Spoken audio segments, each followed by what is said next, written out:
So what you can also do is insert a content as an AI block inside of Notion. So for that, I'm simply going to go around over here and press slash and AI right here.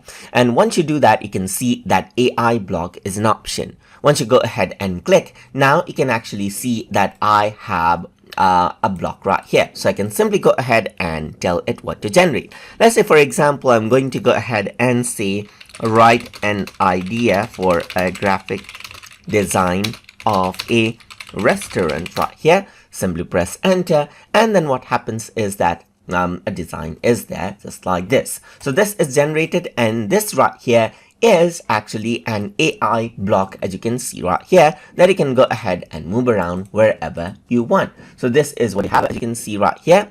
And this is simply how you can go ahead and then insert out an AI block and then generate contents out of it. So I hope you guys learned something as always. And as always, please like, comment, share, and subscribe.